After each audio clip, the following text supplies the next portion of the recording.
Está metido en nuestras vidas, en la realidad, en la noticia, en la ficción, en la historia, en la política, en las campañas electorales, en el fútbol. Se lo toca, se lo gasta, se lo nombra, se lo invoca, se lo ignora, se lo carece, se lo amarroca. Dólar Argento. Dólar Argento. Diálogos sobre una obsesión nacional.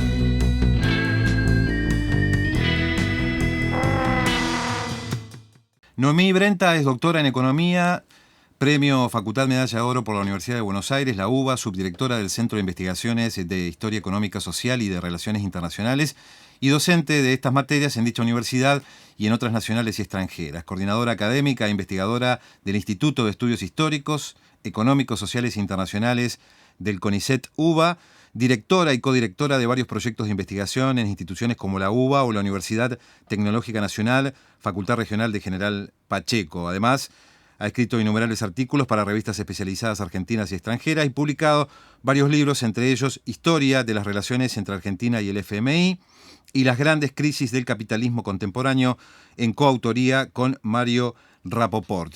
Y el libro que tengo en mis manos, el último publicado por Noemí Brenta, Historia de la deuda externa argentina, de Martínez de Hoz a Macri. Noemí, bienvenida. Muchas gracias. Hola, ¿cómo están? Noemí, ¿cuándo dólares FMI y deuda externa son variables que se imponen en la historia argentina? Desde que Argentina entró en el fondo en 1956 por un decreto de Aramburu, esas tres variables, dólar, deuda externa y FMI, estuvieron vigentes prácticamente todo el tiempo. Mira, desde el 56 hasta 2006, cuando Kirchner pagó toda la deuda con el fondo, en esos 50 años estuvimos 38 bajo acuerdos con el fondo. Y tuvimos 4 crisis de la deuda externa. Entonces, y el dólar ha sufrido, bueno, esos vaivenes porque está interrelacionado, los planes de ajuste, las vicisitudes del dólar y el endeudamiento forman parte de nuestra lógica económica. No porque seamos derrochones o adictos a la deuda, que la verdad que son estupideces, esas cosas son subjetivas y no sirven para entender nada, sino porque somos un país periférico, escaso de divisas, que exportamos bienes que hoy tienen un precio alto, mañana bajan y pasado perdemos buena parte del volumen que exportamos o que producimos porque llueve o porque no llueve. Y entonces tenemos tantas variables aleatorias que no controlamos para nuestro perfil productivo, incompleto, desequilibrado, que cuando nos abrimos a las finanzas, a los préstamos internacionales y a las importaciones incondicionalmente, siempre caemos en un bache de endeudamiento, crisis cambiaria, ¿no? Devaluaciones, y la mayor parte de las veces en esas situaciones Argentina recurre al FMI. Ojo que también muchas veces recurre sin que pase eso. Solo para mantener programas económicos de en ese mismo concepto, en ese mismo orden, que terminan llevando a crisis nuevamente. Hay un salto, como contás, con la dictadura cívico-militar en la Argentina. Ahí hay un cambio muy fuerte, ¿no? En relación a las divisas, en relación a la deuda externa y a la relación con el Fondo Monetario, ¿verdad? Sí, el libro empieza en la dictadura cívico-militar, que arranca en 1976, justamente porque existe ese cambio en el país y que también responde a un cambio del paradigma mundial. Y en el país pasamos de un modelo productivo basado en la industria, en la sustitución de importaciones, a un modelo de financiarización rentístico basado en que se gana plata con la plata. La plata hace plata y el sector productivo, la actividad, el empleo quedan marginados. Y eso cambia completamente nuestra estructura económica y social. Ahí, en la dictadura, es cuando empieza la pobreza, la desindustrialización y la gran pobreza estructural que todavía tenemos. Bien, y principios de los 70 se rompen los acuerdos de Bretton Woods. Es un cambio de paradigma importante a nivel mundial porque empiezan a haber dólares disponibles, los llamados petrodólares, para colocarlos en distintos países. ¿Cómo se da ese proceso en nuestro país? Claro, la ruptura de los acuerdos de Bretton Woods significa ya en el 71 que Estados Unidos no cambia más dólares por oro. Se terminó la convertibilidad. Y a partir de 1973 el dólar flota libremente contra las otras monedas, contra las monedas europeas, que son las más importantes, bueno, contra el yen, que Japón ya se estaba fortaleciendo cada vez más. Y eso induce una enorme inestabilidad y fuentes de ganancias que antes no existían, por el arbitraje cambiario, por los préstamos, y ahí es lo que vos estás mencionando. Cuando, fruto de la debilidad del dólar y de cuestiones geopolíticas como las guerras de Medio Oriente, el petróleo se cuadruplica su precio. En 1973, ¿no? Está la crisis del dólar y la crisis del petróleo. Los petrodólares, esos ingresos aumentados de los países exportadores de petróleo, tenían que prestarse a alguien. Y eran muchos, eran 60.000 millones de dólares en ese momento, 1973. Solo clientes muy grandes podían tomar esos préstamos, como son los estados nacionales. Entonces, ahí en 1974, en el Fondo Monetario, en la reunión plenaria, en la Asamblea del Fondo Monetario, se decidió que esos excedentes se transfirieran, se prestaran a países en desarrollo, supuestamente para infraestructura, para desarrollo, pero la verdad lo que hicieron fue inflar burbujas de crédito, que todo lo especulativo subiera de precio y posteriormente bajara, ¿no? Una burbuja es eso, se inflan los precios, se inflan los volúmenes, como pasó acá con los bancos, ¿no? La financiarización, la reforma financiera de 1977, esa ley nueva de entidades financieras que al mismo tiempo abrió los mercados de capitales, generó una enorme deuda pública y privada, una gran burbuja crediticia, un gran aumento de las importaciones. Entraron dólares a lo bobo y se usó para todo eso, para endeudamiento, para importaciones, hasta que en 1980 la burbuja bancaria explota, ¿no? La crisis bancaria empieza en marzo, empieza con la caída del banco privado más grande del sistema, el BIR, el Banco de Intercambio Regional, y después se caen otras 12 entidades y los capitales que habían entrado especulativamente para aprovechar las tasas de interés altas se empiezan a ir y nos quedamos con la deuda pública, con la deuda privada. Con escasez de dólares, el Banco Central devalúa en el 81 y empieza a estatizar la deuda privada. Supuestamente para que los privados no compraran dólares para cancelar antes sus deudas, antes de que la devaluación les hiciera deber todavía más, ¿no? Moneda local. El Banco Central les da por distintos mecanismos, swaps, seguros de cambio, va haciendo que la deuda privada se convierta en deuda pública. Es decir, deuda que habían contraído privados, grupos económicos hasta el día de hoy existentes y que el Estado las incorpora, las asimila como deuda propia. Claro, a través de instrumentos financieros les va cambiando la deuda privada por deuda pública. Se queda como titular de esa deuda privada, les entrega a los privados herramientas, como te decía, por ejemplo, seguros de cambio. Vos tenés una deuda a un tipo de cambio, ponele que contrajiste de 60 pesos por dólar y ves que se está devaluando, sos una empresa. Querés cancelar esa deuda antes, o por ahí te hiciste un autopréstamo, simplemente mandaste la plata afuera, la trajiste prestada, claro, y tu acreedor sos vos mismo, pero de afuera. Pero bueno, eso es muy difícil de comprobar.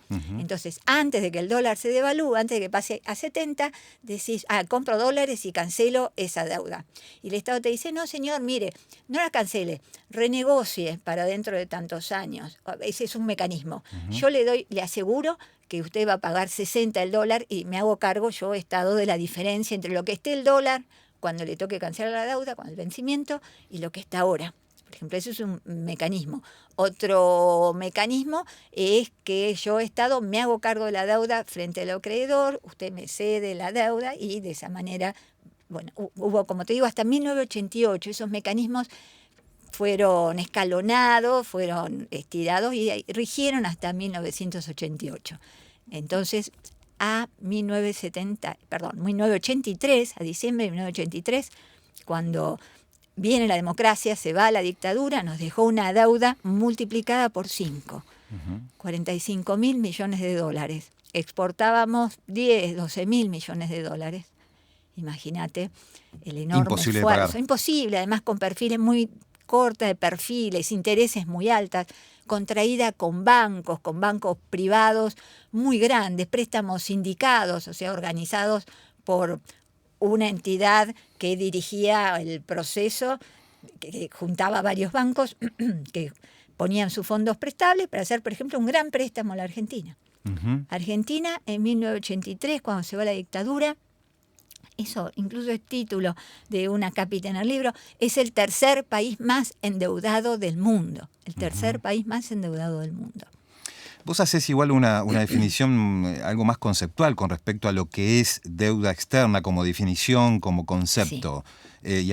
Y usás calificativos como concepto borroso o cambiante. Sí. ¿Cómo explicás un poco eso? Sí.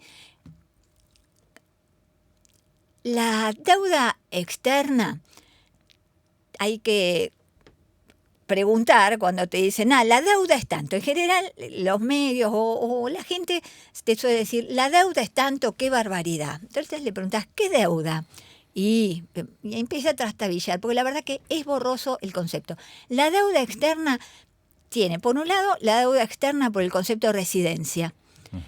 La deuda de cualquier residente en la Argentina, con cualquier no residente en la Argentina, es deuda externa. Pero también es deuda externa la deuda emitida por el Estado, emitida por el sector público nacional, bajo ley extranjera. Entonces, por ejemplo, vos sos un argentino, compraste un bono emitido bajo la ley del Estado de Nueva York. Y sos un argentino, un residente en la Argentina. Entonces tu deuda, tu acreencia, el Estado te debe. No se va a registrar en la deuda externa por concepto de residencia, que es la que publica el INDEC, pero sí forma parte de la deuda externa. Estas complejidades, antes de los años 90, en que fuera tan habitual endeudarse en dólares, no existían. Entonces era clarito que la deuda externa era la de argentinos con el exterior, y era la deuda en moneda extranjera, porque acá adentro no había deuda, préstamos en moneda extranjera. Pero a partir de los 90 hubo que empezar a hacer la diferencia, porque aquí también había préstamos en dólares. Claro. Pero si vos sacabas un préstamo para comprarte el auto, el departamento en dólares, por ejemplo, o una maquinaria, no eras un acreedor extranjero, no era deuda extranjera, era deuda doméstica. Entonces sí, en definitiva la deuda externa es la del concepto de residencia más la emitida bajo legislación extranjera y pagadera en el exterior. Ese es el concepto completo.